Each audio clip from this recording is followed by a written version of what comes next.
این یه افتخار بزرگه که ما امروز با خبر شدیم از قهرمان جدید ایالات متحده آمریکا. به من در خوشامدگویی به ناخدا آمریکای جدید بپیوندید. چی؟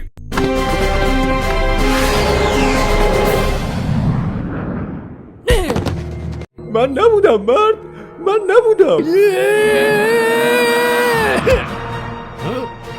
میبخشید؟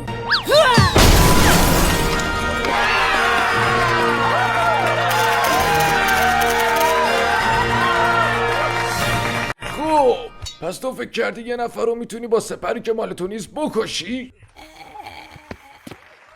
اینو بذارش توی موزه. باشه سم؟ باشه. خوشحالم دوباره میبینم اتباک.